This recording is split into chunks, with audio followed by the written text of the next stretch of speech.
আজ তোমাদের জন্য নিয়ে আসলাম একদম ছোটদের জন্য মেপে মেপে কিভাবে একটা পারফেক্ট মানে রথ আঁকা যায় সেটা আমি এখানে দেখাচ্ছি। প্রথমে মিডিলে একটা দাগ টেনে নিলাম খাতার মিডিলে, তারপরে পয়েন্ট করে নিয়ে এরকম একটা ত্রিভুজের মতো এঁকে দিলাম, তার নিচে একটা রাউন্ড করে দিলাম, তার নিচে আরেকটা করে দিলাম, দিয়ে এখান থেকে একটা দাগ, এখান থেকে একটা দাগ। এবার আমি মিডিলে যে দাগ টেনেছি সেই বরাবর দেখে নিচ্ছি যে সমান আছে কি না। তোমরা আগেও পয়েন্ট করে নিতে পারো, আমি এখানে দেখে নিয়ে পয়েন্টটা আবার করে নিলাম। একটু ছোট বড় হয়েছে সেটা আমি এখানে ঠিক করে দিলাম। এবার এই দাগটা এইভাবে গিয়ে এই গেল, এর ভেতর থেকে আরেকটা ডবল লাইন হবে। এবার এখানে আমি আবার পয়েন্ট করে নিচ্ছি, দোতলার রথ বানাবো, এটা একতলার ওপর তালার মাপটা করে নিলাম। এই পাশে মিডিল পয়েন্টের এই পাশে যার মাপ নেবে এ পাশেও তাই নেবে, তাহলে দুদিকটা সমান হবে। আমি রথের ব্যাক সাইডটা দেখিয়েছি তোমাদের করার সুবিধার জন্য।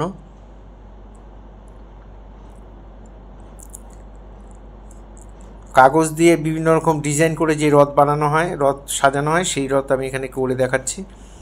এটাও তাই নিচের দিকে আর একটু বড় হয়ে যাবে, তাই নিচের দিকে মাপটা একটু বেশি নিলাম, কিন্তু মিডিল পয়েন্ট থেকে দুপাশের মাপ যেন সমান থাকে এটা একটু খেয়াল রাখতে হবে। এটা একটু অ্যাঙ্গেলে হবে, একটু পার্সপেক্টিভ ভিউতে থাকবে। মিডিলের দাগটায় একটু অ্যাঙ্গেলে জয়েন্ট করে দিতে হবে। এখানে ডবল লাইন করে দিলাম।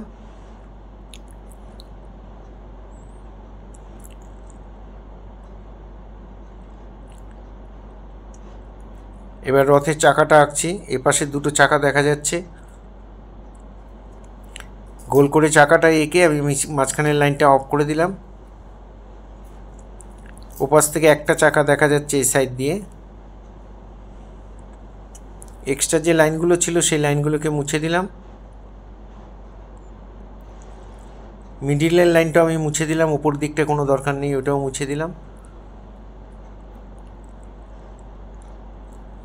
এবার রথের গায়ে ডিজাইন করা আছে, সেই ডিজাইনগুলো আমি এঁকে দিচ্ছি।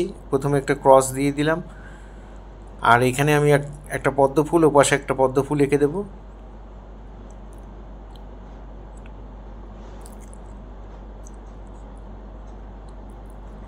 এখানে একটা বেলুনের মতো এঁকে দিলাম, এটা উল্টিয়ে করে দিলাম। এপাশেও তাই, ওপাশে যা ডিজাইন হবে এপাশে সেম ডিজাইন হবে।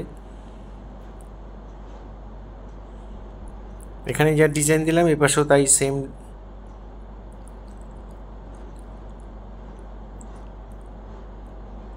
তোমরা খুব মন দিয়ে দেখো ভিডিওটা, প্রথম থেকে শেষ পর্যন্ত দেখার জন্য অনুরোধ রইল। ওপরে এই ডিজাইনটাও করে দিলাম এখানে।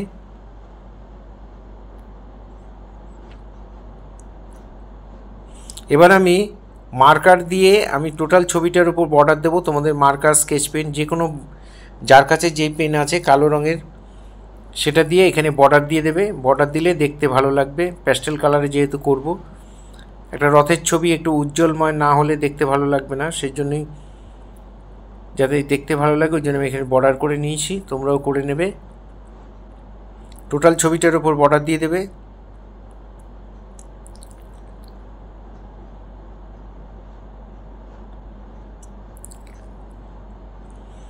এবার আমরা কালার করব। দেখো কালার কি করছি, এখানে লাইট গ্রিন দিলাম। আমার ডান দিক থেকে আলো পড়ছে তাই লাইট গ্রিন দিয়ে ইয়েলো দিয়ে মিলিয়ে দিলাম, বাদিকটা একটু ডিপ করে। এই ডিজাইনগুলোর মধ্যে বাদিকে একটু কারমাইন দিলাম, তারপরে রোজ পিঙ্ক দিয়ে মিলিয়ে দিলাম। বক্সের গায়ে দেখবে, বক্সের মধ্যে যে রঙগুলো গায়ে দেখবে রঙের নাম লেখা থাকে, নামগুলো একটু তোমরা ছোটরা যারা একটু দেখে দেখে মনে রাখার চেষ্টা করবে। এখানে কোবাল্ট ব্লু আর হোয়াইট দিয়ে করে দিলাম।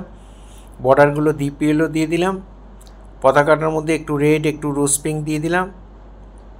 এখানে রথের উপরের অংশটার মধ্যে লেমন ইয়েলো দিয়ে ভরাট করে আমি একটি ডিপ ইয়েলো দিয়ে শেড দিয়ে দিলাম। যেহেতু ডান দিক থেকে আলো পড়ছে তাই ডান দিকের দেয়ালটা মানে রথের দেয়ালটা হালকা হবে, বাদিকটা একটু ডিপ করে ডিপ ইয়েলো দিয়ে দিলাম, আর ডান দিকে মিডিয়াম ইয়েলো দিয়ে দিলাম। দেখো দুটো পাশ দুরকম একটু ডিপ লাইট করে দিলাম। এখানে রোজ পিঙ্ক দিয়ে ভরাট করলাম, একটু ডিপ ডিপ করে ভরাট করবে, আর সাদা সাদা যেন না থাকে, থ্রোয়িংটা যেন একদিকে হয় এটা একটু খেয়াল রাখবে। এ পাশটা আমি রেড কালার দিয়ে ভরাট করছি, কারমাইন রেড দিয়ে, কারমাইন বা ক্রিমসন। দাগের বাইরে যেন রং না যায়, সাদা সাদা যেন না থাকে এটা একটু খেয়াল করবে।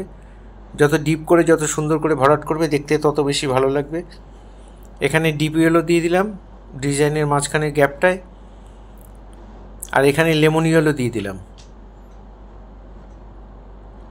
এখানে লাইট গ্রিন, আর এই পাশে যেহেতু একটু ছায়া পড়বে তাই এখানে ডিপ গ্রিন দিয়ে ওপরে শেডটা করে দিলাম। পদ্ম ফুলটা পিঙ্ক কালার দিয়ে একটু শেড দিয়ে সাদা দিয়ে মিলিয়ে দিলাম। টোটাল ছবিটা একই হবে, টোটাল পদ্ম ফুল দুটোই।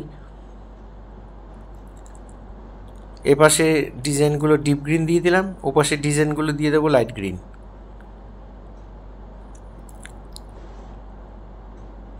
এই ধরনের ভিডিও প্রতিনিয়ত পাওয়ার জন্য অবশ্যই আমার একমাত্র YouTube channel Suryadip art gallery আপনারা অবশ্যই সাবস্ক্রাইব করবেন, ভালো লাগলে লাইক কমেন্ট করবেন।